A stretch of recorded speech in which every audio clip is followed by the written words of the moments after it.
Japan എന്ന് പറയുന്ന രാജ്യത്തിന്റെ 1427 അവസ്ഥയുണ്ടായിരുന്നു. ജപ്പാൻ എന്ന് പറയുന്ന രാജ്യത്തിന്റെ വളർച്ച കണ്ടിട്ട് അമേരിക്ക തോറ്റുപോകണമെന്ന് ഭയപ്പെട്ടുകൊണ്ട് ജപ്പാനിലെ വിദേശമയിലും നാഗസാധയിലും ബോംബുകൾ വർഷിപ്പിച്ചു പോയപ്പോ ജപ്പാനിലെ സാമ്പത്തിക ശ്രേണി മുഴുവനും തകർന്നു പോകുകയാ. ജപ്പാനിലെ ബുദ്ധിരാക്ഷസന്മാര് മുഴുവനും ചത്തൊടുങ്ങുകയാ.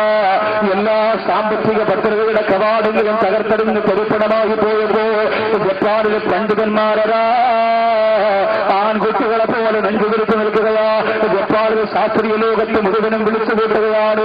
അവരോട് ആ പണ്ഡിതന്മാര് പറഞ്ഞത്, ദൈവം നമുക്ക് തന്ന സമ്പാദ്യം പോകട്ടെ, നമ്മളെന്ന് വരെ കണ്ടുപിടിച്ചു വെച്ചിരുന്ന എല്ലാ കണ്ടുപിടുത്തങ്ങളും നഷ്ടപ്പെട്ടു പോകട്ടെ, പക്ഷേ ദൈവം നമുക്ക് തന്നിരിക്കുന്നതിൽ ഏറ്റവും വിലപ്പെട്ട വസ്തുവെന്ന് പറയുന്നൊരു സമയമാണ്. അതുകൊണ്ട് ഇനി ഒരു സെക്കൻഡ് ഒരാൾ ജപ്പാൻ എന്ന് പറയുന്ന രാജ്യത്ത് പാഴാക്കി കളഞ്ഞാൽ ആ മനുഷ്യൻ പാഴാക്കുന്നത് 1000 വർഷത്തിന് തുല്യമാണ്.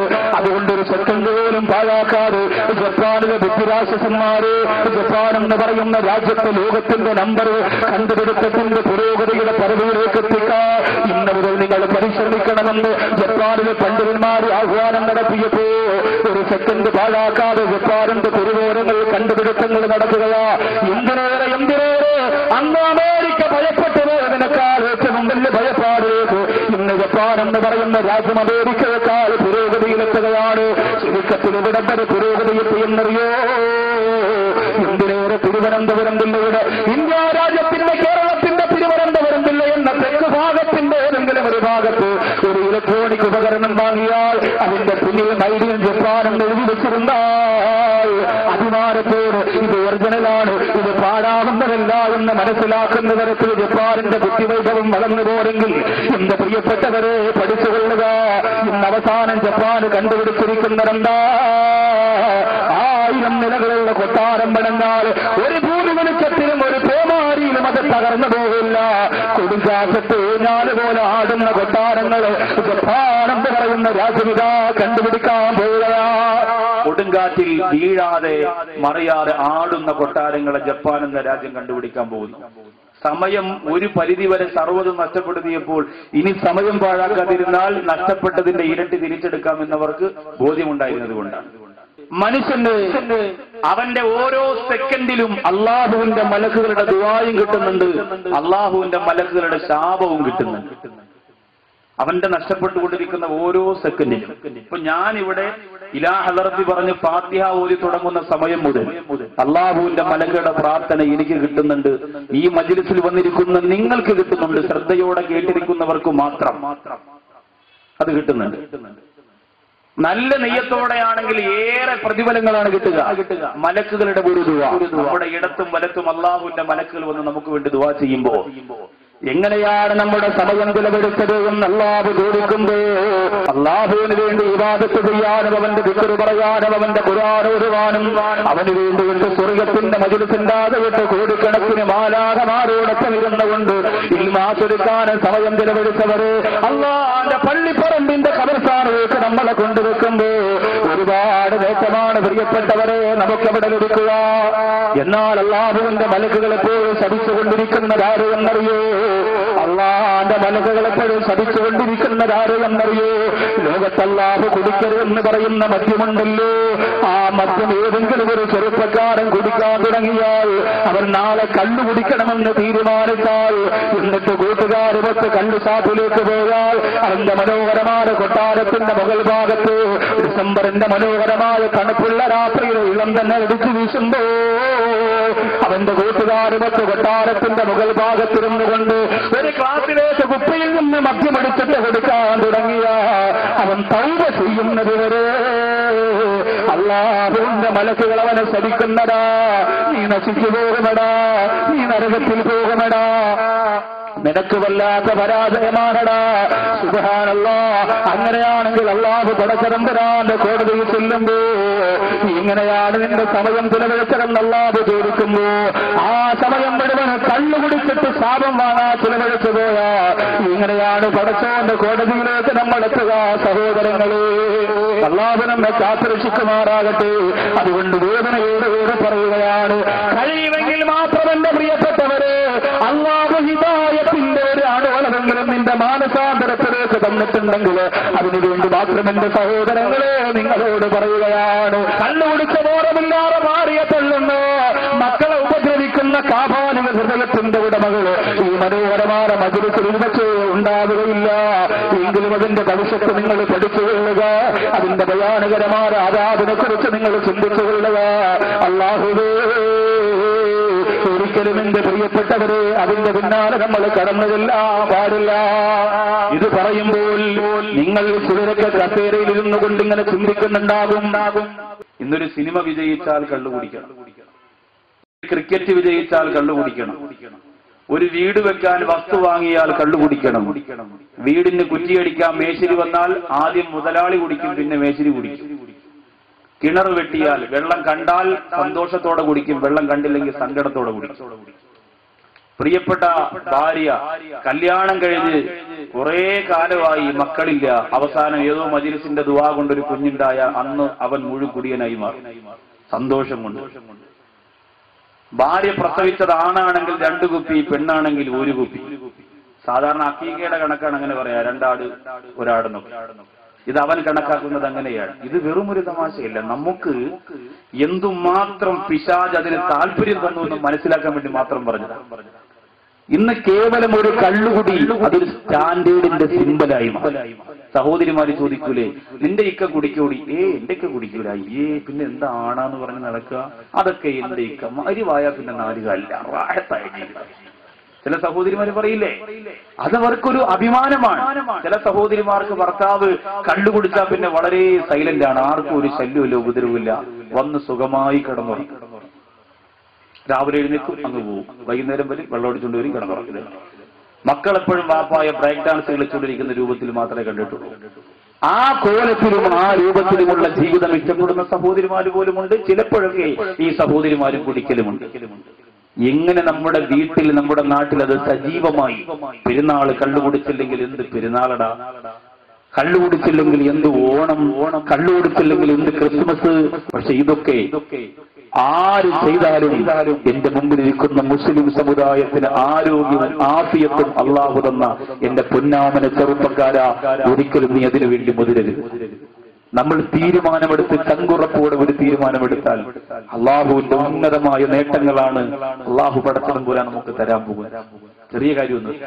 അതുകൊണ്ട് റോഡിലുള്ള കള്ളുകുടിയന്മാരെ കുറിച്ച് മാത്രം ഉസ്താദ് പറയുന്നതെന്ന് ചിന്തിക്കേണ്ട. ചില മിടുക്കന്മാരൊക്കെ ഉണ്ട്, സ്റ്റാൻഡേർഡ് കുടിയന്മാർ. വീട്ടിൽ രാത്രി മക്കളൊക്കെ ഉറങ്ങുമ്പോൾ ഐഷ ആ സോഡ എടുത്തുകൊണ്ട് വരും. അങ്ങനെ ഐഷാത്ത സോഡ കൊണ്ടുവരും, ഐസ് ഇട്ട് കൊടുക്കും. അതിങ്ങനെ ഇരുന്ന് പിന്നെ ഇക്കാന്റെ കൂടെ ടെറസിന്റെ മുകളിലിരിക്കും, ഇക്കൊരു രസത്തിന് വേണ്ടി അല്ലെ. അത് ഭർത്താവിന്റെ ജീവിതത്തിന്റെ, ചില ഭർത്താക്കന്മാര് ഭാര്യമാരെ പറഞ്ഞ് അങ്ങനെയാണ് വശീകരിച്ചു വെച്ചിരിക്കുക.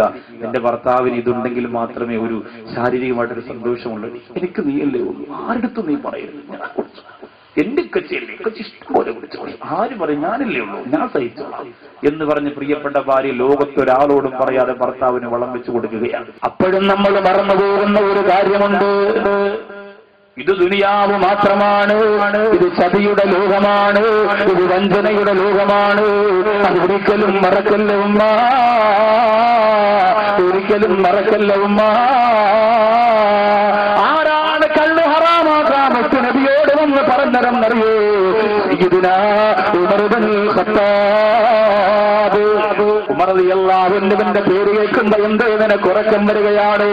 അച്ഛന്റെ പേര് പറയുമ്പോൾ ഉണരുന്നവരെ, ലാലേട്ടന്റെയും മമ്മൂക്കയുടെയും പേര് പറയുമ്പോ ആവേശത്തോടെ കരുപിടി വീടുന്ന പുലിക്കുട്ടികളുടെ വീര്യവും വാശിയും കാണിക്കുന്ന എന്റെ പ്രിയപ്പെട്ട ചെറുപ്പക്കാരാ, ആ ഉമർ റളിയല്ലാഹു അൻഹു എന്ന പേര് പറയാനുള്ള യോഗ്യത പോലും എന്റെ പ്രിയപ്പെട്ട ഇവരുടെ നമുക്കില്ലടാ.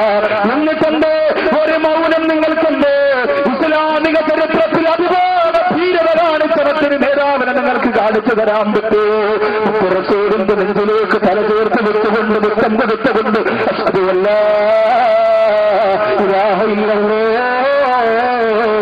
വന്നൊക്കെ റസൂലില്ലോ എന്നൊരു സഹാദത്തുകളെ പറഞ്ഞപ്പോ ആകാശം വിറച്ചോടെ ഭൂമി വിറച്ചുപോര മക്കളല്ലാതെ വിറങ്ങലിച്ചു പോയ ദിവസത്തിന്റെ ഉടമയായ സയ്യിദുനാ ഉമർ ഇബ്നുൽ ഖത്താബ്.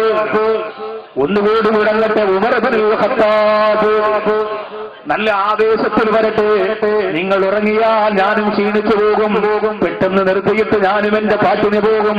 ആവേശം വേണം ചെറുപ്പക്കാരാ, ഇവരക്കാരാ നമ്മുടെ മുന്നിലൂടെ മൂക്കിൽ മുള്ളിലൂടെ മൂർക്കമ്പാവിലൂടെ മുള്ളിലൂടെ കുപ്പിച്ചില്ലിലൂടെ മുറിയാതെ നടന്നു പോലെ കാൽപ്പാടത്തിന്റെ ഉടമകളാണ്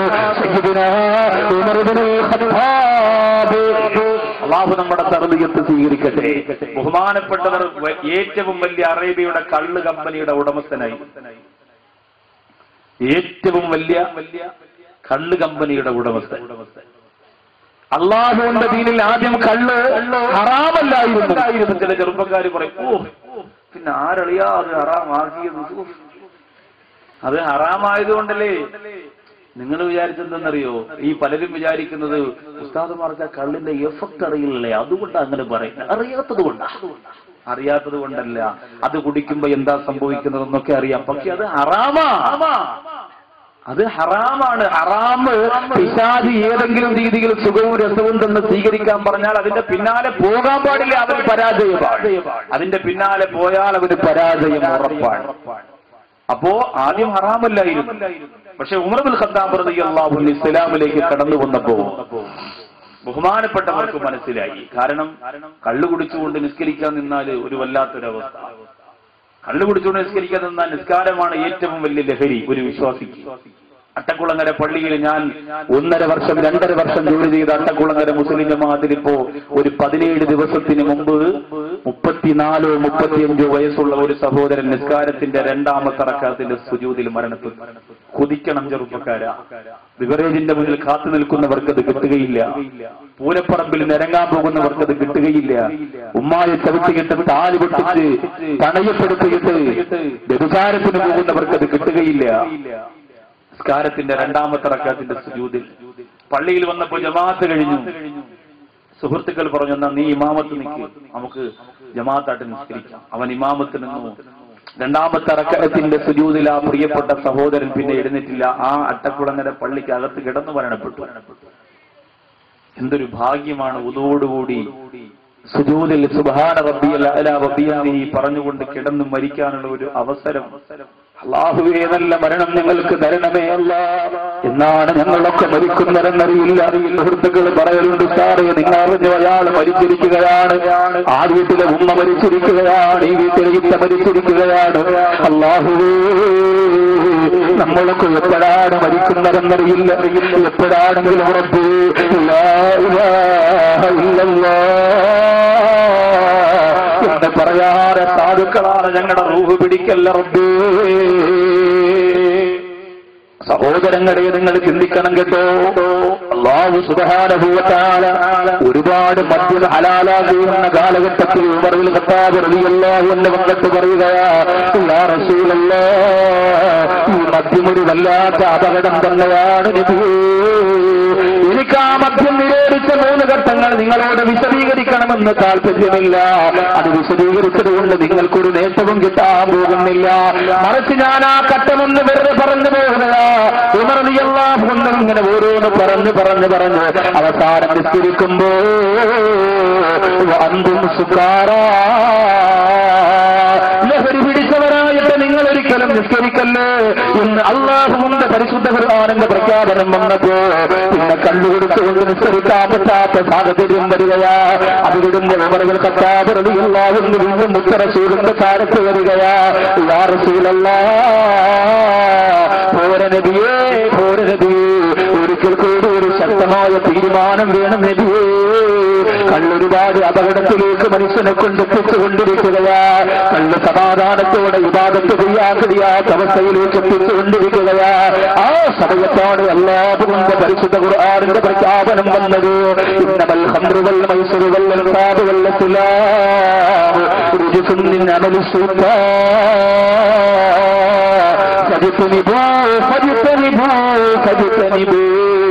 അത് പിശാചിന്റെ കളിവിനോദമാണ്, അത് പിശാചിന്റെ പ്രക്രിയയിൽപ്പെട്ടതാണ്. അത് നിങ്ങൾ വിടുന്നുകൊള്ളുക എന്ന് അല്ലാഹു നിങ്ങൾക്ക് വിജയം കിട്ടുന്നതിന് അതിനെ നിങ്ങൾ വിടുന്നുകൊള്ളുക എന്ന് അല്ലാഹുവിന്റെ പരിശുദ്ധ ഖുർആനിന്റെ പ്രഖ്യാപനം വന്നപ്പോ അറേബ്യൻ രാജ്യത്ത് കള്ളു രാജാക്കന്മാർ എത്രയാ ഉണ്ടായിരുന്നത്. എല്ലാവരും തട്ടിക്കളഞ്ഞില്ലേ? കള്ളിന്റെ കോട്ടകത്തലങ്ങളൊക്കെ അറേബ്യൻ മണ്ണിൽ തകർത്തിരുന്നില്ലേ? കള്ളിന്റെ അരുവികൾ ഇങ്ങനെ ഒഴുകിപ്പോയില്ലേ? അല്ലാഹുവിന്റെ ഖുർആൻ വേണ്ടെന്ന് പറഞ്ഞത് പിന്നെ നമുക്കെന്തിനാ? മുത്തറസൂല് ആവശ്യമില്ലെന്ന് പറഞ്ഞത് പിന്നെ നമുക്കെന്തിനാ? എല്ലാം വലിച്ചെറിഞ്ഞുകൊണ്ട് അല്ലാഹുവിന്റെ പൊരുത്തത്തിന് വേണ്ടി പൊട്ടിക്കരഞ്ഞു പോരാ സഹാബത്തിന്റെ അനുചരന്മാരെ.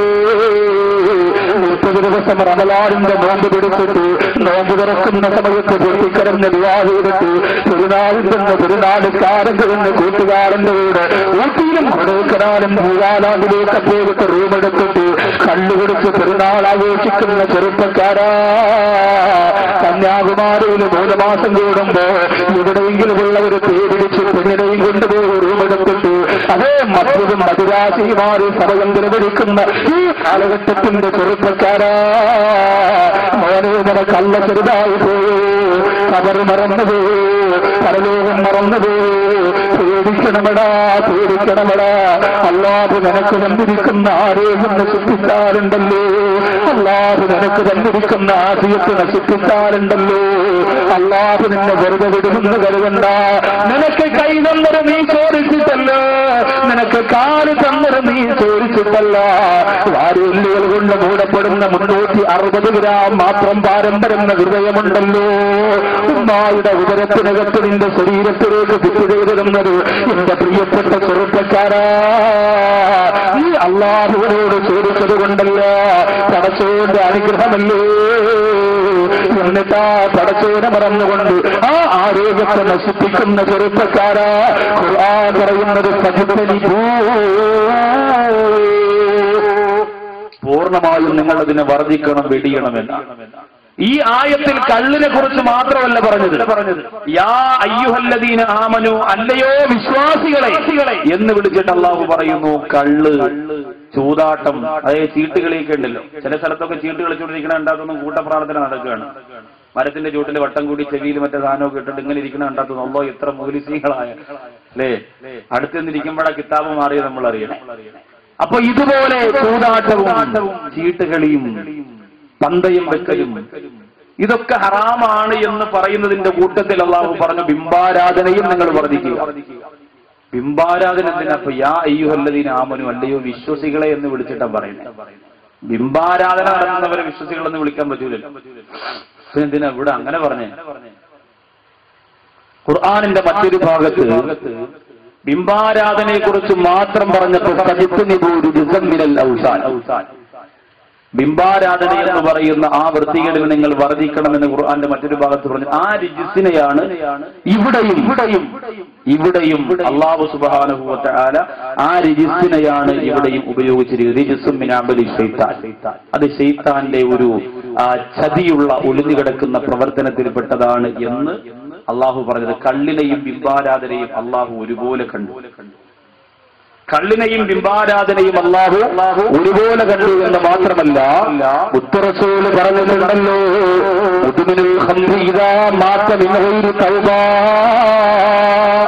കള്ളു കുടിക്കുന്നവൻ തൗബയില്ലാതെ മരിച്ചുപോയോ, കള്ളു കുടിക്കുന്നവൻ തൗബ ചെയ്യാതെ മരിച്ചുപോയോ. തൗബ എന്ന് പറഞ്ഞാൽ വെറുമൊരു അസ്തഗ്ഫിറുല്ലാഹൽ അലീമല്ല. അവൻ കുടിച്ചുപോലെ കള്ളിനേക്കാ കണ്ണീരവന്റെ കണ്ണിൽ നിന്ന് പൊട്ടിവിടുകയാണ്. ഇല്ല അല്ലാ, ഇല്ല അല്ലാ, ഇല്ല അല്ലാ, ഞാൻ കുടിക്കൂല റബ്ബേ, കുടിക്കൂല റബ്ബേ എന്ന് പറഞ്ഞുകൊണ്ട് പൊട്ടിക്കരഞ്ഞ് പടച്ചവരോട് എഗ്രിമെന്റ് ചെയ്യുന്നത് വരെ, കരാറ് ചെയ്യുന്നത് വരെ, അതിന് മുമ്പ് അവൻ മരണപ്പെട്ടു പോയാൽ അവന് കൊടുക്കുന്ന ആരാധന തന്നറിയുമോ? ബിംബാരാധന നടത്തുന്ന കുഫാറുകൾക്ക് അല്ലാഹു കൊടുക്കുന്ന ആരാധില്ലേ? ആ ആരാമാണ് പേര് മുസ്ലിമിന്റെ പേരിട്ടുകൊണ്ട് കണ്ടുകൊടുത്തവര്. നിങ്ങൾക്ക് അല്ലാഹു തരുന്നതെന്ന് മുത്തറസൂൽ നബി മുഹമ്മദ് മുസ്തഫ സല്ലല്ലാഹു അലൈഹി വസല്ലം. മാത്രമല്ല, കണ്ടുകൊടുത്താൽ ആ കുടിച്ച് തൗബ ചെയ്യുന്നത് വരെ മലക്കുകളുടെ ശാപമാണ്. 15 വയസ്സിൽ കുടിച്ചവന് 60 വയസ്സ് വരെ നീ ജീവിച്ചിരിക്കുമ്പോ ഇത്രയും വർഷം നീ തൗബ ചെയ്യാറ് ജീവിച്ചു പോയാൽ ആ സമയം മുഴുവനും മലക്കുകളുടെ ശാപമാ നിനക്ക് കിട്ടുന്നതില്ലാതാറ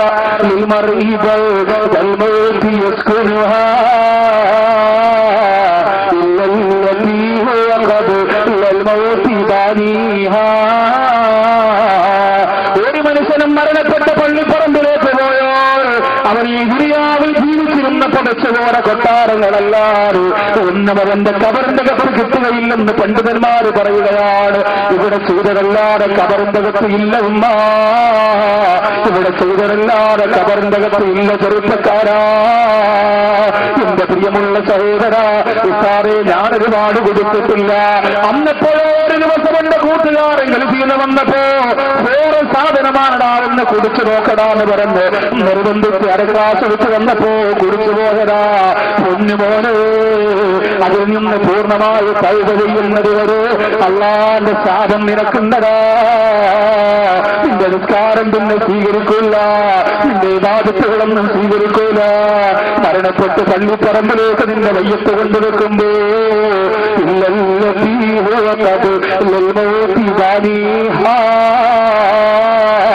മരണത്തിന് മുമ്പ് ചെയ്തതല്ലാതെ ആ കബറിന്റെ അകത്ത് ഒന്നുമില്ല ഉമ്മ, ഒന്നുമില്ല ചെറുപ്പക്കാരാ. എത്രയോ സഹോദരിമാരുടെ ഒന്ന് കരയുന്നുണ്ട്.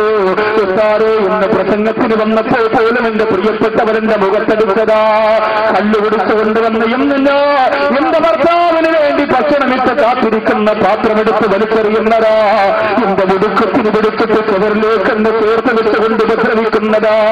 എന്റെ മക്കൾക്ക് വാപ്പയെന്ന് പറഞ്ഞാ പേടിയാ, എന്റെ മക്കൾക്ക് ഉപ്പ വരുന്നെന്ന് പറഞ്ഞാ ഭയമാണ്.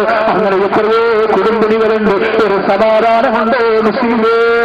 ഒരു സ്വസ്ഥതയുണ്ടോ മുസ്ലിമേ? നിങ്ങൾ പലരും പറയുമല്ലോ കല്ലൂര് മനുഷ്യന് സമാധാനം കൊടുക്കുന്നതാ. ഒരു സമാധാനമുള്ളവരോ ഇന്ന് വരെ കല്ല് പിടിച്ചിട്ട് സമാധാനം കിട്ടിയെന്ന് പറയുന്നവനാരാ? നടുറോഡിൽ കിടന്ന് പട്ടുമൂത്രമെടുക്കുന്ന വാതുറന്ന് കൊടുക്കുന്നവനെന്ത് സമാധാനമാ? പ്രിയപ്പെട്ട മാതാവിനെ പോലെ കാമുകിയായി കണ്ടിട്ട് മാനവം വെച്ചെടുക്കുന്നവനെന്ത് സമാധാനമാ?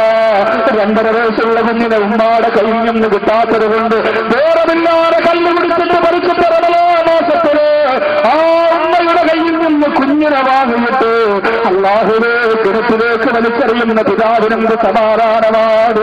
സാധുവായി നിസ്കരിച്ച് മുസല്ലൂരിയെന്ന് പൊട്ടിക്കറിയുന്ന പ്രിയപ്പെട്ട ഭാര്യ നടുവിലേക്ക് വീട്ടിട്ട് കിട്ടുന്ന കണ്ടുപിടിയെന്ത് സമാധാനമാ? വേറെ അതിലൊരിക്കലും സമാധാനം കിട്ടുമെന്ന് കരുതണ്ട. അല്ലാഹുവിന്റെ റസൂൽ വേണ്ടെന്ന് പറഞ്ഞെങ്കിൽ അതിലൊരുപാട് വിഷമുണ്ട് പോലെ, അതിലൊരുപാട് അപകടമുണ്ട് പോലെ. ഖുർആൻ വേണ്ടെന്ന് പറഞ്ഞത് നീ എന്ത് വിജയത്തിൽ കണ്ടുപിടിച്ചാലും അത് വേണമെന്ന് വാശി പിടിച്ചേ, അതിന്റെ ഒരുപാട് ഭവിഷ്യത്ത് നീ അനുഭവിക്കുന്നതാണ്. അല്ലാഹു കാത്തുരക്ഷിക്കട്ടെ. അമ്മ മന്ത്ര